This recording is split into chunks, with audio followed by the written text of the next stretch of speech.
ప్రకటన గ్రంథము 21వ అధ్యాయము 22వ వచనాన్ని చదువుదాం. సర్వాధికారి అయిన దేవుడకు ప్రభువును గొర్రె పిల్లయు దానికి దేవాలయమై ఉన్నారు. దేవునికి స్తోత్రం కలుగును గాక. హల్లెలూయా. దానిలో ఏ దేవాలయమును నాకు కనబడలేదు. సర్వాధికారి అయిన దేవుడకు ప్రభువును గొర్రె పిల్లయు దానికి దేవాలయమై ఉన్నారు.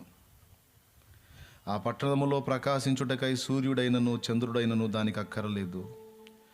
దేవుని మహిమయే దానిలో ప్రకాశించుచున్నది, గొర్రె పిల్లయే దానికి దీపము. జనములు దాని వెలుగునందు సంచరింతురు, భూరాజులు తమ మహిమను దానిలోనికి తీసుకొని వత్తురు. అక్కడ రాత్రి లేనందున దాని గుమ్మములు పగటివేళ ఏమాత్రమును వేయబడవు. జనములు తమ మహిమను ఘనతను దానిలోనికి తీసుకొని వచ్చెదరు.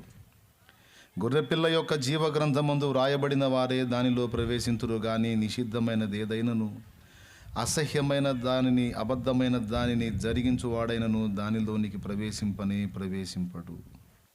మనం చదువుకున్న ఈ వాక్య భాగం పెద్దదే. ఇది రేపు మనందరం చేరబోయేటువంటి ఆ మహిమ ప్రపంచం లేక పరలోక పట్టణం యొక్క వర్ణన. భూమి మీద మనం జీవించేటువంటి జీవితం మనకి పర్మనెంట్ కాదు, తాత్కాలికమే. భూమి మీద కొద్ది కాలం నివాసానికే మనం వచ్చాం. వాస్తవంగా ఇది మనకు శాశ్వతంగా ఇవ్వబడేది. కానీ ఆదాము హవ్వలు అంటే మొదటి మానవుడు పాపం చేసినందున మరణం సంప్రాప్తమై మన దేహము అలాగే ఈ భూమి కూడా మార్పు పొందే పరిస్థితి ఏర్పడింది. మన భూమి, నివసిస్తున్న భూమి, మనం కూడా మహిమను ధరించుకోవడానికి ఒకసారి మార్పు చెందాల్సిన పరిస్థితి ఏర్పడింది. అలా కాకుండా మొట్టమొదట సృష్టించబడిన మానవుడు ఒకవేళ దేవునికి వ్యతిరేకమైన పాపం ఉన్నట్లయితే అది వేరే రకంగా ఉండేది. అప్పటి నుంచి ఇప్పటిదాకా ఆదాం అలానే ఉండేవాడు. మనం కూడా పాపులమైనటువంటి శరీరాలతో, పాప శరీరాలతో పాపులంగా ఉండేవాళ్ళం కాదు. మనందరం పరిశుద్ధులమై మహిమలో కూడా ఉండేవాళ్ళం. కానీ ఏం జరిగింది? పాపం ప్రవేశించినందున మానవ దేహాన్ని, అలాగే ఏ మంటి నుండి తీయబడ్డాడో ఈ మానవుడు, ఆ మంటిని కూడా తిరిగి మహిమపరచాల్సి వచ్చింది. అది పరిస్థితి. అయితే రేపు మనం వెళ్ళి ఈ లోకాన్ని వదిలి అక్కడికి వెళ్ళేటువంటి ప్రపంచాన్ని గూర్చినటువంటి వర్ణన అక్కడక్కడ లేఖనాల్లో రాయబడింది, ప్రకటనలో బాగా రాయబడింది. అసలు ఈ భూమి మీదకి వచ్చినటువంటి విధానం ప్రసంగి గ్రంథంలో చూస్తే అభ్యాసం కోసం మనం పంపబడ్డాం, ట్రైనింగ్ కోసం మనం పంపబడ్డాం అన్నట్లు అర్థమవుతుంది. ప్రసంగి గ్రంథము 1:13 మీరు చదవగలిగితే, వారు దీని చేత అభ్యాసము నొందవలెనని దేవుడు మానవులకు ఏర్పాటు చేసిన ప్రయాసం బహు కఠినమైనది అని వ్రాయబడి ఉంటుంది. వారు దీని చేత అభ్యాసము నొందవలెనని దేవుడు మానవులకు ఏర్పాటు చేసిన ప్రయాసం బహు కఠినమైంది అంటే, ఒక కఠినమైనటువంటి ప్రయాస ఈ లోకంలో మనం అనుభవించడానికి దేవుడు అనుమతించాడు. ఎందుకు అంటే మనకు అభ్యాసం అవసరమైందట. అభ్యాసము అంటే పుట్టినోట్లో శిక్షణము అని రాసి ఉంటుంది. శిక్షణము అనే దాన్ని ఇంగ్లీష్లో ట్రైనింగ్ అంటారు. సింపుల్గా ఒక మాటలో చెప్పాలంటే భూమి మీదకి మనం ఎందుకు పంపబడ్డాము అంటే ట్రైనింగ్ కోసం అని చెప్తుంది ప్రసంగి 1:13. మీకు అర్థమైందా? దేనికోసం? ట్రైనింగా? ట్రైనింగ్ ఇక్కడ ఉంది, జాబ్ ఎక్కడా? ఇది ప్రశ్న. ఇప్పుడు ఒక వ్యక్తికి ట్రైనింగ్ ఇస్తున్నారు అంటే మొత్తానికి ఎక్కడో జాబ్ ఇవ్వబోతున్నారని. ఇప్పుడు పోలీస్ సెలక్షన్స్ జరుగుతాయండి. ఎంపికైన వాళ్ళని ఎక్కడికి పంపిస్తారు? ఫస్ట్ ట్రైనింగ్కి పంపిస్తారు. ట్రైనింగ్ సెంటర్లో కొంతకాలం ఉన్న తర్వాత వాళ్ళని విధుల్లోకి పంపిస్తారు. ట్రైనింగ్ కొద్ది కాలమే. ట్రైనింగ్ శాశ్వతమా లేకపోతే విధులు, జాబు శాశ్వతమా? సర్వీస్ శాశ్వతం. అది జీవితం ఉన్న 60 సంవత్సరాల వరకు. ట్రైనింగ్ మహా అయితే 6 నెలలు ఉంటుంది. ట్రైనింగ్ కొద్ది కాలమే. 6 నెలల ట్రైనింగ్ అనుకోండి, 60 సంవత్సరాల వయసు వచ్చిందాకా జాబ్ చేయొచ్చు. ఇప్పుడు దీన్ని బట్టి ఆలోచించండి, మనల్ని ట్రైనింగ్ కోసం ఇక్కడికి భూమి మీదకి పంపించాడు. ఇది పర్మనెంట్ ప్లేస్ కాదు. ఇప్పుడు పోలీసు వాళ్ళ సంగతే మాట్లాడుకుందాం. పోలీసు వాళ్ళకి ట్రైనింగ్ అయిపోయిన తర్వాత ట్రైనింగ్ సెంటర్లోనే వాళ్ళ విధులు ఏర్పాటు చేస్తారా? చేయరు. వాళ్ళని అనేక ప్రాంతాల్లోకి పంపిస్తారు. ఆ ప్రాంతాల్లో వాళ్ళకి సర్వీస్ చేయాలి. అవునా? అలాగే ఈ భూమి మీదకి పంపబడ్డ మనం ట్రైనింగ్ పూర్తయ్యేంత వరకు భూమి మీద, తర్వాత ఇక్కడ నుంచి మనం తీయబడతాం. ఈ భూమి మీద నుండి తీయబడి ఎక్కడికి వెళ్తాం? ఇక్కడేమో నేర్చుకుంటున్నాం అంటున్నాడు. ఈ నేర్చుకున్న దాన్ని ఎక్కడ అమలు చేయాలి అనే ప్రశ్న మనం వేసుకుంటే, ఇక్కడ నేర్చుకోవడానికి వచ్చిన మనం, ట్రైనింగ్ పొందడానికి లేదా శిక్షణ పొందడానికి వచ్చిన మనం ఇక్కడ శిక్షణను గావించి ఇక్కడ నుండి తీయబడి ఆ మహిమ ప్రపంచంలోనికి ప్రవేశించాలి. మనం యవనస్తులు, చిన్నలు, పెద్దలు, వృద్ధులు, స్త్రీలు, పురుషులు అందరూ గుర్తుపెట్టుకోండి, ఈ భూమి మనకు ప్రస్తుత భూమి, ప్రస్తుత జీవితం పర్మనెంట్ కాదు. కాకపోతే మన శరీర తత్వాన్ని బట్టి మనకి ఇదే పర్మనెంట్ అనే భ్రమ కలిగిద్ది. లైఫ్ని గురించి ఒక్కొక్కళ్ళు రకరకాలుగా ఆలోచించుకుంటూ ఉంటారు. యంగ్స్టర్స్ ఇంకా ఎక్కువ ఆలోచించుకుంటూ ఉంటారు. ఫ్యూచర్ ప్లాన్ ఇలా అలా అలా అలా ఇలా అలా గాలి మేడలు కడతా ఉంటారు. యవన ప్రాయం కదా, అలా ఉంటుంది. గాలి మేడలు కడతారు పాపం, చిన్నగా ఒక్కొక్కటి కూలిపోవటం మొదలు పెడతా ఉంటుంది. చివరికి ఒక రేంజ్కి, ఒక స్థాయికి వచ్చేటప్పటికి, లేదా ఒక కాలానికి వచ్చేటప్పటికి అసలు ఎట్లా కలలు కన్నానో, అసలు ఎలా ఉందామనుకున్నానో, అసలు జీవితం ఎలా అనుభవిద్దాం అనుకున్నానో, టోటల్ రివర్స్ అయిపోయింది. కట్టుకున్న గాలి మేళ్ళన్నీ కూలిపోయినాయి, శూన్యం మిగిలిపోయింది. ఎందుకు ఈ జీవితం అని విరక్తి చెందిన వాళ్ళు ఇప్పుడు ప్రజెంట్ వృద్ధులు, నడి వయస్కులు. వీళ్ళ డైలాగులు ఇయే. జీవితం ఏదో ఊహించుకున్నాను ఆ యవన ప్రాయంలో, ఇప్పుడు అర్థమవుతుంది వాస్తవం ఏంటో. అందమైన ముఖం చూస్తూ ఉండగానే దాని సౌందర్యాన్ని కోల్పోతుంది. పొద్దున పూట పూసి సాయంత్రానికి వాడిపోయే పుష్పంలాగా ముఖాలు ఒక ఏజ్కి వచ్చేటప్పటికి, సౌందర్యవంతంగా అయ్యే ముఖాలు మరో ఏజ్కి వచ్చేటప్పటికి అవి వికారంగా మారిపోతాయి. ప్రఖ్యాతిగాంచినటువంటి సినిమా యాక్టర్స్, ఒకప్పటి స్టార్స్, తర్వాత ఎలా ఇస్తారంటే చిన్నమ్మలకి, బాబాయిలకి, ఒకప్పటి స్టార్స్ చివరికి ముఖాలు మారిపోయి, దేహాలు మారిపోయి, శరీరం దాని స్థితిని కోల్పోయి అట్లా. అలాగే ఈ జీవితాన్ని గూర్చి రకరకాల ఆలోచనలు, ప్లాన్స్, ప్రణాళికలు. ఏమండి, అప్పటికే 60 ఏళ్ళు వచ్చిన ఆయన, లేదా అప్పటికే 50 ఏళ్ళు వచ్చిన ఆయన ఇల్లు కట్టిస్తాడు. కట్టించేటప్పుడు ఏం మాట్లాడతాడు తెలుసా? గట్టిగా ఉంటుందా, 100 ఏళ్ళు గ్యారెంటీనా అంటాడు. నేను అంటాను, 100 ఏళ్ళు నువ్వు బతుకుతావా అంటాను. Building okay brother, building guarantee సంగతి తర్వాత. 100 ఏళ్ళు ఒకవేళ ఆ ఇల్లు ఉంటుంది అనుకుందాం నువ్వు కట్టేది, అందులో నువ్వు కాపురం ఉంటావా 100 ఏళ్ళు? నీకు ఎప్పటికే 50. అన్నీ బాగుండి ఏ విధంగా కూడా నీ ప్రాణం పోకపోతే మహా బతికితే ఇంకా ఎగిరి బతికినా ఒక 20 బతుకుతావేమో, 20. నువ్వేమో ఇంకొక 80 అదనంగా ఆశిస్తున్నావు. అంటే నా కోసం కాదులే, పిల్లల కోసం. అంటే నువ్వు ఇక్కడ ఉండేది పర్మనెంట్ కాదని నీకు అర్థమైపోయింది. మరి పిల్లల భవిష్యత్తును గురించి పటిష్టమైన బంగళాన్ని, బిల్డింగ్ని కట్టించాలని, వాళ్ళ ఫ్యూచర్కి ఏమండి ఇన్సూరెన్సులు నువ్వు చేయించుకొని, నువ్వు పోతే వాళ్ళకి డబ్బులు వచ్చేటట్టు రకరకాల ప్లాన్లు చేస్తున్నావు. మరి నీ ఆత్మ సంగతి ఏమన్నా ఆలోచించావా అని ఒక మనిషిని మనం అడుగుదాం. ఆత్మ లేదో ఏం లేదు, సత్యేడు పోయేదో బానే అంటుంటాడు. అంత తేలిగ్గా తీసేస్తారు. భూమి మీదకి వచ్చి ఇక్కడ పర్మనెంట్గా బ్రతికేది లేదు, ఒకనాడు ఇక్కడ నుంచి వెళ్ళిపోవాలి, మన ప్రపంచం ఇది కాదు అని అర్థమైనప్పుడు జాగ్రత్త పడాలి కదా. నేను ఎక్కడి నుంచి వచ్చాను, ఎందుకు ఈ మనుగడ సాగుతుంది, చివరికి నా కళ్ళ ముందు నాకంటే చిన్నోళ్ళు పెద్దోళ్ళు పిట్టలు రాలినట్టు రాలిపోతున్నారు, గోడ మీద ఫోటోలు అవుతున్నారు, బజార్లో ఫ్లెక్సీలు అవుతున్నారు. వాట్ ఈస్ దిస్ అని ప్రశ్న వేసుకోవాలి కదా. వేసుకోవాలా లేదా? అందరూ వేసుకోవాలి. ఇంకా చెప్పాలంటే యవన ప్రాయంలో ఉన్న బిడ్డలు మరి నిశ్చయంగా వేసుకోవాలి. ఎందుకంటే బైబిల్లో రాయబడి ఉంది, యవన ప్రాయంలో కాదు, నీ బాల్య దినముల యందే నీ సృష్టికర్తను స్మరణకు తెచ్చుకో అని ప్రసంగి గ్రంథము 11లో రాయబడి ఉంది.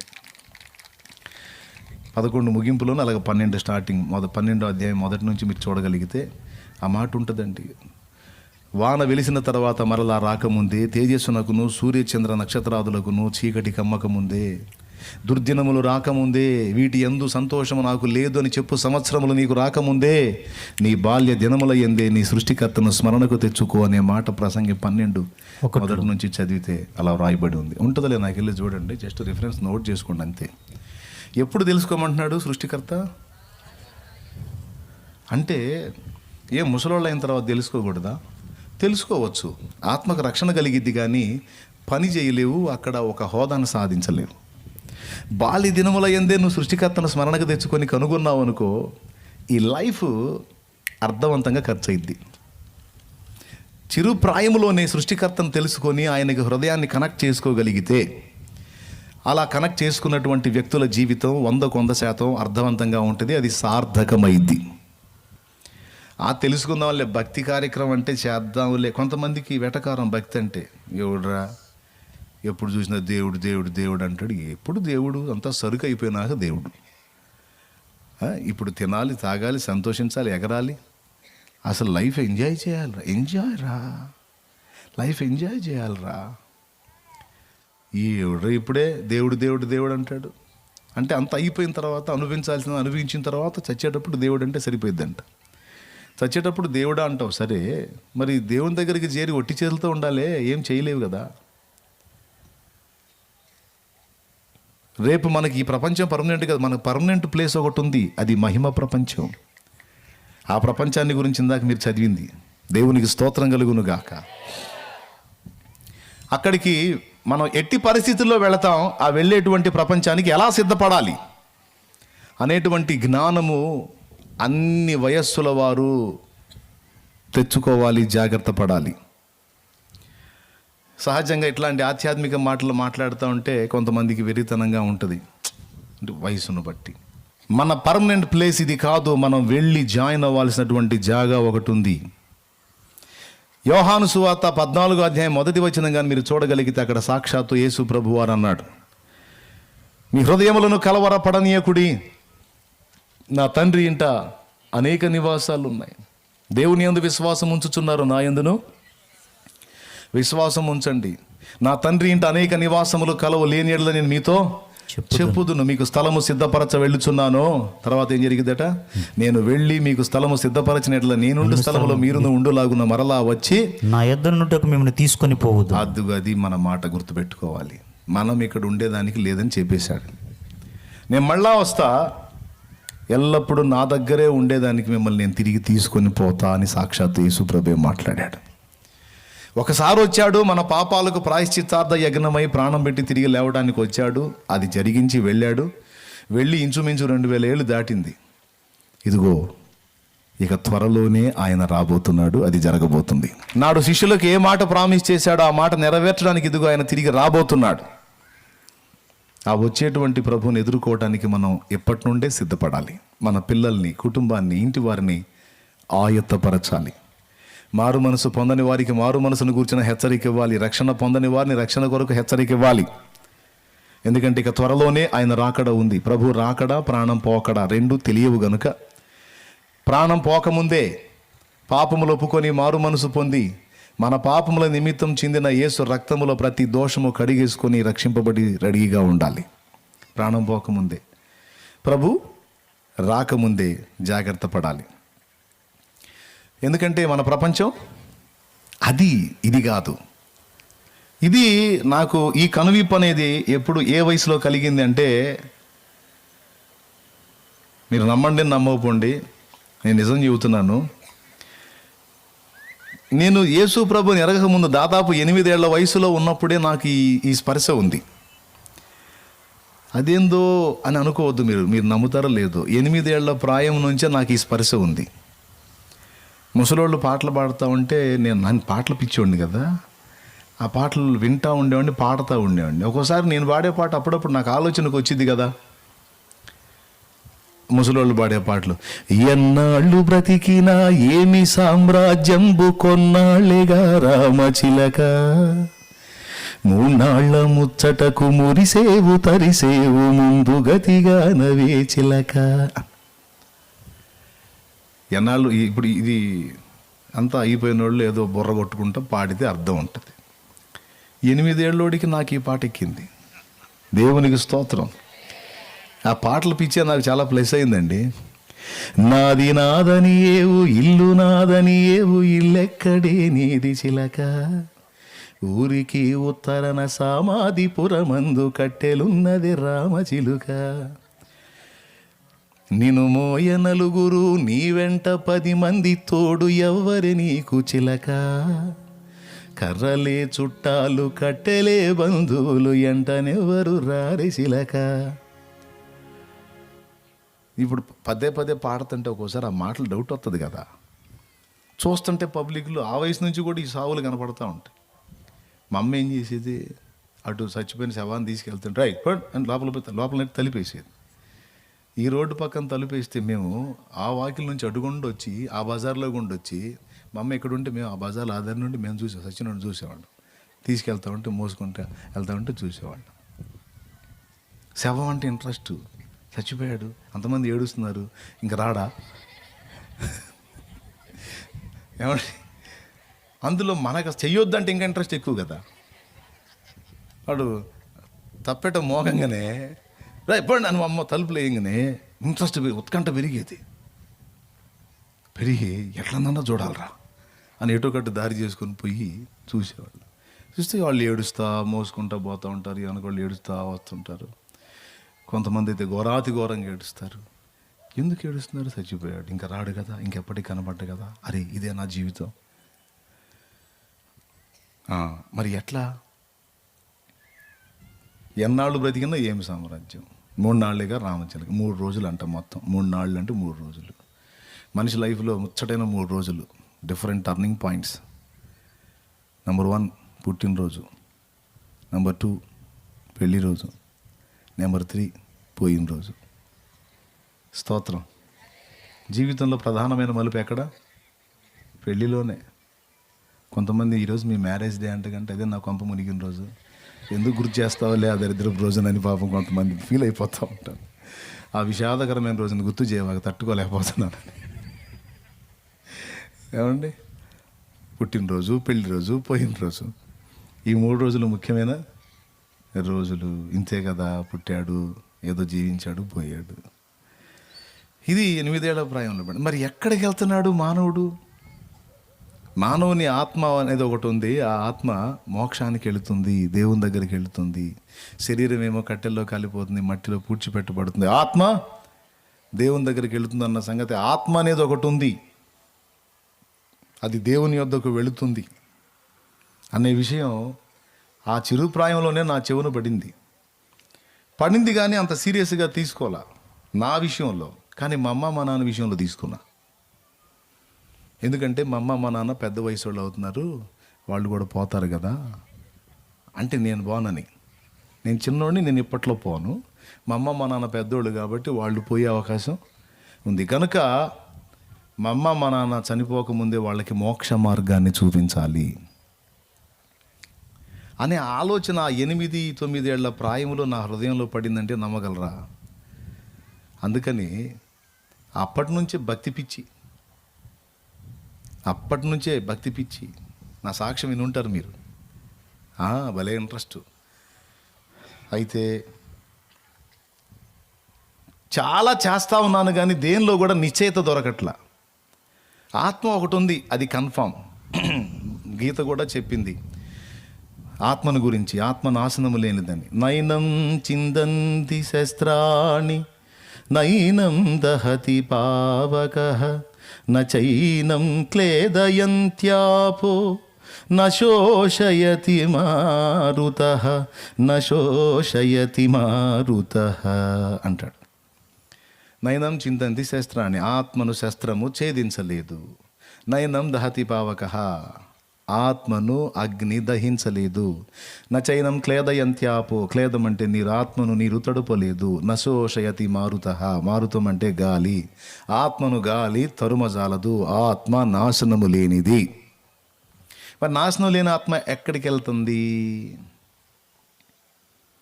అంటే, గరుడ పురాణంలో యమలోకానికి వెళ్తుంది. పాపం చేసిన ఆత్మ యమలోకానికి వెళ్తుంది. యమభటుల చేత ఘోరముగా యాతన పెట్టబడుతుంది. పుణ్యం చేసుకున్న ఆత్మ అయితేనే మోక్షానికి పోయిద్ది, పరమాత్మ దగ్గరికి చేరిద్దని అప్పట్లో పెద్దోళ్ళు చెప్పారులే. ఇప్పుడు మా అమ్మ మా నాన్న పాపుల పుణ్యాత్ముల అంటే నాకు తెలిసి అప్పుడప్పుడు వాళ్ళు తిట్టుకుంటా అరుచుకుంటా కొంచెం ఒక రేంజ్లో గొడవలు చేస్తూ ఉండేవాళ్ళు. ఖచ్చితంగా నాకు కన్ఫర్మ్ వీళ్ళు భయంకరమైన పాపులే. మరి ఈ పాపులు ఎక్కడికి పోతారు? నరకానికే పోతారు, యమలోకానికి పోతారు. ఆ యమలోకంలో యమభటుల చేత, యమకింకరుల చేత చాలా బాధ పెట్టబడతారు. మరి పుణ్యాత్ములు ఏం చేస్తారు? మోక్షపురానికి చేరుతారు. అక్కడ ఉద్యానవనాలు ఉంటాయి, చెట్లకు నీళ్లు పోతుంటారు. మీరు విన్నారా ఎప్పుడన్నా? మన పెద్దోళ్ళు చెప్పేవాళ్ళు, చచ్చిపోయిన వాళ్ళు ఏం చేస్తారంటే పోయి అక్కడ దేవుడి దగ్గర చెట్లకి నీళ్లు పోతారన్న మాట విన్నారా? ఇంటి చేతులు ఎత్తండి, ఏముందాడ. దేవునికి స్తోత్రం. అదే డైలాగ్ మేము కూడా చెప్పుకున్నది. మీరు నమ్మండి, పరదైసు అనే మాటకి అర్థం వనం, తోట అని. ఆశ్చర్యం. పరదైసు అనే మాటకు అర్థం మీరు నిఘంటువులు వెతికితే వనము లేక తోట అని వస్తుంది. ఇప్పుడు మృతి నొందినటువంటి పరిశుద్ధుల ఆత్మలు ఎక్కడికి పోతున్నాయి అని చెప్తున్నారు? పరదైసు, పరిశుద్ధుల విశ్రమ స్థానం. అక్కడ ఏముంటుంది అంటే అక్కడ వనం ఉందట. మరి అదేం వనమో? నిజమేనండి, ఏదైనా తోటలో ఆదాము కూడా తోటలోనే ఉన్నాడు. చక్కని చెట్లు, అక్కడ సేద్యం చేస్తూ ఉన్నాడు. పాపం చేయకముందు అక్కడ ఏం చేశాడు? సేద్యం చేశాడు. ఇప్పుడు పరిశుద్ధులైన ఆత్మలన్నీ ఎక్కడికి పోతాయి? ఇప్పుడు పరదైసుకు పోతాయి. జీవవృక్ష ఫలం యొక్క చెట్టు ఎక్కడుంది? ప్రకటన గ్రంథం 2లో ఉంది. దేవుని పరదైసులో ఉన్న జీవవృక్ష ఫలమును భుజింప. అంటే పరదైసులో చెట్లు ఉన్నాయన్నమాట. అంటే చిన్నప్పుడు మనం విన్న మాట నిజమే. చెట్లకి నీళ్లు పోతున్నారా, వ్యవసాయం చేస్తున్నారన్న మనకు తెలియదు, కానీ మొత్తానికైతే పరదైసు అనే దానిలో మాత్రం వనం, అదొక అద్భుతమైన రమ్యమైన విశ్రమమైన స్థలం. పోతే రాబుద్ది కాదు. అందుకే ఇప్పట్లో పోవద్దు, సేవ చేద్దాం. దేవునికి స్తోత్రం కలుగును కాక. పెద్దగా చెప్పండి. కొంతకాలం ఉండి నశించిపోయే ఈ భూగోళాన్ని ఇంత రమ్యంగా తీర్చిదిద్దిన దేవుడు పరిశుద్ధుల విశ్రమ స్థానాన్ని ఎంత అద్భుతంగా చేశాడో పోయిన వాళ్ళకి తెలియాలి. ఏం చేద్దాం? మనకి పోవాలని ఉంది, కానీ మరి సేవ ఇప్పట్లో వద్దులే. బాగా సేవ చేసి చాలా ఆత్మల్ని రక్షించి అప్పుడు ఏసై పిలిచినప్పుడు పోదాం. మనకే మనం వద్దు. ఏ కష్టాలు వచ్చినా, బాధలు వచ్చినా, ఇరుకులు వచ్చినా, ఇబ్బందులు వచ్చినా పడదాం. అంతేగాని ప్రాణం తీసుకుందాం, పోదాం, చచ్చిపోదాం అనే ఆలోచన మాత్రం ఎవరు చేసుకోకండి. దేవుడు టైం వచ్చినప్పుడు నేను ఉంటానన్న వద్దులేదా అని తీసుకొని పోతాడు. అప్పటిదాకా ఎవరు అలాంటి అగాయత్యపు నిర్ణయాలు చేయొద్దు. పరిశుద్ధులు అస్సలే చేయొద్దు. దేవునికి స్తోత్రం కలుగునుగా. ఇప్పుడు ఎట్లా చేయాలా? ఆత్మ నాశనము లేనిది. నాశనం లేని ఆత్మ ఎక్కడికి వెళ్తుంది? యమకింకరులతో యమలోకానికన్నా వెళ్ళాలా, లేకపోతే మోక్షపురానికన్నా వెళ్ళాలి. నా తల్లిదండ్రులు మోక్షపురానికి వెళ్ళాలని వెతికానండి. ఇక వెతికితే అది వెతికి ఎన్ని వెతికినా మానవ జాతి రక్షణ పొంది ఆత్మరక్షణ పొందేటువంటి సరి అయిన మార్గం బైబిల్లో దొరికింది పర్ఫెక్ట్గా. 2002లో నా అన్వేషణకు ఒక పుల్ స్టాప్ పడింది. అప్పటిదాకా ఇక విస్తారంగా కనపడ్డదల్లా వెతుకుతున్నా, భక్తి చేస్తున్నా కానీ సాటిస్ఫాక్షన్ లేదు, తృప్తి లేదు. ఓకే, ఈ మార్గాన్ని ఇక్కడ నేను నిలబడితే ఇంతటితో నాకు సరిపోతుంది, ఇంకా నాకు ఇక ఏ దేవుడు అక్కర్లేదు, ఈ దేవుడు పర్ఫెక్టు, ఈ దేవుడిని ఆశ్రయించి ఈయన ద్వారా నేను మోక్షానికి వెళ్ళగలను అనే నిరీక్షణ నేను వెతికిన వాటన్నిటిలో దేనిలో కూడా నాకు దొరకల. అందుకే అది మార్చి అక్కడ అది ఉందంటే అటు పోయేవాడిని, ఇక్కడ ఇది ఉందంటే ఇటు పోయేవాడిని. గుట్ట, చెట్టు, పుట్ట, రాయి, రప దేని వదిలిపెట్టల. వెతుకుతూ యేసుప్రభు అంటే పడదాం. మళ్ళా మనకి యేసుప్రభు అంటే పడదాం. ఎందుకు పడదంటే తెల్లోళ్ళు దేవుడు. ఎందుకు పడదంటే 2 కులాలకు సంబంధించిన దేవుడు, మనోడు కాదు. ఎందుకు పడదంటే మా వాళ్ళందరినీ బొట్లు తీసేసి మొండు మోపుల్లా తయారు చేస్తున్నాడు. కాబట్టి యేసుప్రభు మతం సరైనది కాదు అని ఆ ఒక్కటి మినహాయించి అన్నీ తిరిగా. ఆఖరికి దర్గాలు కూడా వదిలిపెట్టలే. ఎందులో ఏముందో, ఏ పొట్లో ఏ పాము ఉందో అన్నట్టు వెతికి సాలిపోయి చివరికి 2002 మార్చి నెల చివరిలో అసలు దేవుడే లేడు అన్న పరిస్థితికి వెళ్ళిపోయింది లైఫ్. ఆ సమయాన నేనే దేవుడను, మరి ఏ దేవుడును లేడని తను తాను వ్యక్తపరుచుకున్నటువంటి ఏకైక వ్యక్తి ప్రభు అయిన యేసుక్రీస్తు. ఇన్ని చదివాం, ఇన్ని తిప్పలు పడ్డా. యేసు ప్రభు సంగతి ఏందో కూడా చూద్దాం. మా పాపములకు సరైన ప్రాయశ్చిత్తం యేసు ప్రభు ఏం చేశాడు, యేసు ప్రభుని నమ్ముకుంటే ఎలా మోక్షానికి వెళ్తాం. అన్నిట్లో అన్వేషణ అదే. మోక్షానికి చేరాలంటే దారి ఇది. ఏ వయసు నుంచి చెప్పాను గుర్తుపెట్టుకోండి. అది పిల్లవాడిగా ఉన్నప్పుడే వెతికాను. అది నాకు చాలా ప్లస్ అయింది. ఈరోజు దేవుణ్ణి ఎరిగి 21 సంవత్సరాలు అయింది అనుకోండి. ఇందులో సేవకు వచ్చి 18 ఏళ్ళు అయింది. ఈ 18 సంవత్సరాలు ఎంత ఉపయోగపడింది నాకంటే, దేవుని కొరకు ఎంతో కొంత సేవ చేయడానికి ఉపయోగపడింది. అదే నేను ఈ వయసులో తెలుసుకొని ఉంటే ఇక ముందు ఎక్కువ చేయగలిగేవాడిని కాదు. నేను పసితనం నుంచి అన్వేషణ అనేది నాలో దేవుడు మొలిపించి వెతికించి చివరికి 20 సంవత్సరాల ప్రాయం చేరేటప్పటికి సత్యాన్ని బయలుపరిచాడు నాకు. అది లైఫ్కి చాలా టర్నింగ్ అయింది నాకు అది. అందుకే యవనస్తులకి చెప్తున్నాను, ఎప్పుడో సరికైపోయినాక దేవుడా కాదు, అన్ని లైన్లో ఉన్నప్పుడే, ఎముకలలో బలం ఉన్నప్పుడే, శరీరంలో సత్తు ఉన్నప్పుడే తెలుసుకోవడానికి ట్రై చేయాలి. దేవుణ్ణి సృష్టికర్తను కలుసుకోవడానికి ట్రై చేయాలి. యేసు ప్రభు ద్వారా ఎలా నా పాపం పోతుంది? నేను ఇంతవరకు వెతికిన వాటిల్లో నాకు తృప్తి లేదు. ఎందుకంటే నా పాపం ఎలా పోతుందో సరైన లాజిక్ వాళ్ళు చెప్పలేదు. పాపం చేశావా, అయితే దానికి పరిహారంగా ఇది చేయి అది చేయి అని చెప్పని దేవుడికి ఏదో కమిషన్ పెట్టన్న విషయాలే చెప్పారు, కానీ ఆ పాపం ఇలా పోతుందని సహేతుకంగా ఎవ్వరూ చెప్పలా. అంటే దేవుడికి లంచం పెట్టేసే దేవుడు కన్విన్స్ అవుతాడు అన్నట్టు చెప్పారు. నేను పాపం చేసి దేవుడికి కమిషన్ ఇస్తే అది తీసుకొని నన్ను వదిలిపెడితే దేవుడు దోషి అవుతాడు, కానీ దేవుడు ఎలా అవుతాడు? తప్పు చేసిన వాడిని శిక్షించడం న్యాయం. మరి నేను లంచం పెట్టేసే వదిలేస్తాడు దేవుడు అని నేర్పుతున్నారు. ఎట్లా కుదురుతుంది అట్లా? నేను చేసిన పాపములకు ప్రతిగా దేవునికి కమిషన్ ఇస్తే అది తీసుకొని దేవుడు నన్ను వదిలేస్తే నా పాపంలో వాటాదారుడు అవుతాడు, కానీ దేవుడు ఎలా అవుతాడు? ఒకవేళ నేను ఇచ్చిన లంచం తీసుకొని నన్ను వదిలేస్తే నా వల్ల అన్యాయం అయిపోయిన వాళ్ళకి ఆయన ఏం సమాధానం చెబుతాడు? అద్భుతమైన ప్రశ్న అండి. ఈ ప్రశ్న పుట్టినోడు ధన్యుడండి. మీలో పుట్టిందా ఈ ప్రశ్న? ఎప్పుడన్నా ఎవరికన్నా వచ్చిందా? రాకపోతే ఇప్పుడు రావాలా, మిగిలిన వాళ్ళు కూడా అడగాల. జస్ట్ ప్రశ్న అడిగి అంతే, ఇంకేం చెప్పొద్దు. ఒక తప్పు చేసిన వాడి దగ్గర ప్రతిఫలం తీసుకొని వాడిని వదిలేస్తే వాడి వల్ల అన్యాయం అయిపోయిన వాడికి ఏం సమాధానం చెప్తాడు? కాబట్టి ఇప్పుడు పాపానికి శిక్ష న్యాయమా, లంచం న్యాయమా? అవునా? శిక్షే న్యాయం. మరి ఇప్పటిదాకా నేను ఎన్నో రకాల వాళ్ళని వెంబడించాను కదా, మరి ఇప్పుడు నా పాపాలు వాళ్ళు తీసేశారా, లేకపోతే నా నెత్తినే ఉన్నాయా? నా నెత్తినే ఉన్నాయి. ఎక్కడికి పోయినాయి? ఎలా పోతాయి? దేవుడు వదిలేస్తాడా? రైట్. కాబట్టి ఎన్ని చోట్ల తిరిగిన ఈ డౌట్ వెంటాడుతానే ఉంది. అక్కడికి పోయి ఒకసారి మునుగు ఆడబోయిద్ది, ఎడగపోయి ఇది అయిపోయిద్ది, అడగపోయి అజ్జి అయిపోయిద్ది, ఆడపోయి అది ఇవ్వు పోయిద్ది అని. యేసు ప్రభు ఎట్ట తీసేస్తాడు? యేసు ప్రభు కూడా లంచాలు వేసిక్కానా, లేకపోతే ఏమన్నా వేరే ఏర్పాటు ఏమన్నా ఉందా? అది ఇక్కడ కూడా ఇష్ట వస్తువులు తీసుకెళ్ళి ఇస్తే వదిలేస్తాడా? కేసులు మాఫీ అయిపోతాయా? లేకపోతే ఏమన్నా వేరే ప్రత్యామ్నాయం ఉందా అని వెతికితే యేసు ప్రభు దగ్గరికి వచ్చినప్పుడు తిరుగులేని సమాధానం ఏం చెప్పాడంటారు? బాయ్, నువ్వేయో తీసుకొచ్చి నాకు ఇచ్చి నా నోరు మూపియటం కాదురా, అసలు నేను కాదు, నేను నియమించిన న్యాయము నిన్ను అడుగుతుంది. నువ్వు పాపివి, నువ్వు పాపాలు చేశావు, ఆ పాపాలకు ప్రతిగా న్యాయం ప్రకారం నువ్వు శిక్ష పొందాలి. ఇక నువ్వు ఏ లంచాలు ఇచ్చినా తీసుకొని నేను వదిలిపెట్టాను అనుకో, నీ పాపంలో నేను వాటాదారుని అవుతాను, కానీ న్యాయాధిపతిని గాను. న్యాయం ప్రకారం ఏం చేయాలంటే నీ పాపాలకు నేను శిక్ష విధించాలి, అంతే న్యాయం. ఏమయ్యా, నువ్వు దేవుడివి, మమ్మల్ని సృష్టించావు. ఇప్పుడు మమ్మల్ని చేసేటప్పుడే నీకు తెలీదా మేము తేడా పడతామని? దేవుడు అంటే భూత భవిష్యత్ వర్తమాన కాలాలు ఎరిగినోడు అంటారు కదా. మేము చేయకముందే మా బతుకులు నీకు తెలుస్తాయి కదా. అసలు ఉనికిలో లేని మమ్మల్ని సృష్టించనేలా? ఉనికిలో లేని మమ్మల్ని ఉనికిలోకి తేనేలా? మేము ఈ పనికిమాలిన పనులు చేయనేలా? మమ్మల్ని పట్టుకొని నువ్వు నరకంలో వేస్తానని మాట్లాడనేలా? అసలు మమ్మల్ని సృష్టించమని మేము అడిగామా?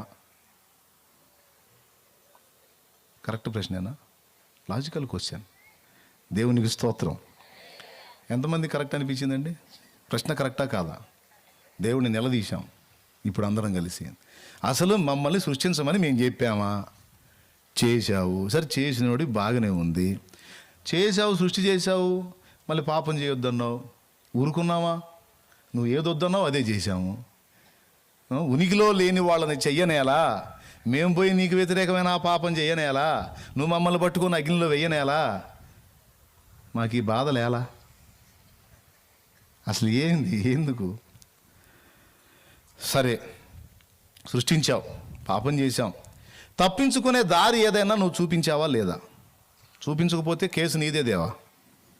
చూపించకపోతే నువ్వే సమాధానం చెప్పాలి, మేం చెప్పటం కాదు, నువ్వు చెప్పాలి సమాధానం. చూపిస్తే మాత్రం మాకు సౌండ్ ఉండదు. చూపించాడు దారి. ఏంటి దారి అంటే, మిమ్మల్ని అందరినీ ప్రేమను బట్టి నేను నిర్మించుకున్నాను, సృష్టించుకున్నాను, ఉనికిలోకి తెచ్చాను. ఆ ప్రేమను బట్టే మీకు స్వేచ్ఛనిచ్చాను. ఆ ప్రేమను బట్టి నేను ఇచ్చిన స్వేచ్ఛను దుర్వినియోగం చేసి నాకు ఇష్టం లేని పనులు మీరు చేశారు, నాకు వ్యతిరేకమైన పనులు చేశారు. అది పాపం. ఆ పాపానికి నేను నియమించిన న్యాయం ప్రకారం, ధర్మశాస్త్రం ప్రకారం శిక్ష ఉంది. అయితే నా ప్రియమైన బిడ్డలారా, నేను మిమ్మల్ని ప్రేమిస్తున్నా, ప్రేమతోనే చేసుకున్నా, ప్రేమతోనే స్వేచ్ఛనిచ్చా. ఆ స్వేచ్ఛను దుర్వినియోగం చేసి మీరు పాపము చేస్తే అయినా నేను మిమ్మల్ని ప్రేమించి ఆ పాపం నుండి న్యాయంగా బయటికి రావడానికి వేరే మార్గం లేదు. నీ పాపాలకు న్యాయంగా శిక్ష విధించా, జడ్జిగా శిక్ష విధించా, జడ్జిగా. అయితే ఆ శిక్ష మీ మీద పడకుండా నేనే భూమి మీదకి వచ్చి భరిస్తా. ఎందుకంటే నేను మిమ్మల్ని ప్రేమిస్తున్నాను గనక, మీరంటే నాకు ప్రాణం కంటే ఎక్కువ గనక. ధర్మశాస్త్రానికి ఇప్పుడు నేను సమాధానం చెప్తా. ఏమని అంటే, ఇదిగో నా బిడ్డలు చేసిన పాపానికి ఇదిగో నేను వెల చెల్లించాను అని. మీ చేతుల దోషానికి ఇదిగో నా చేతులు, మీ కాళ్ళ చెడు నడతకి ఇదిగో నా పాదాలు, మీ తలలో దుర్యోచనలకు, తప్పుడు ఆలోచనలకు ఇదిగో నా తలముళ్ళు, మీ సర్వ శరీరంతో మీరు చేసిన అపరాధములన్నిటి కొరకు ఇదిగో నా దేహమంతా నాగలి సాళ్ల వలె దున్నబడి సర్వ శరీరము తూట్లు తూట్లు గాయాలై నా ప్రాణం మీకోసం పెట్టి తిరిగి లెగుస్తా. శిక్ష పడిద్ది, అయితే మీ మీద కాదు, నా మీద వేసుకుంటాను. దీనివల్ల నా ప్రేమ మీకు అర్థమైద్ది. అప్పుడు మీరు నా ప్రేమను నిజంగా అర్థం చేసుకుంటే ఒకరి బలవంతం లేకుండా మీ అంతటా మీరే మీ జీవితాన్ని మార్చుకుంటారు.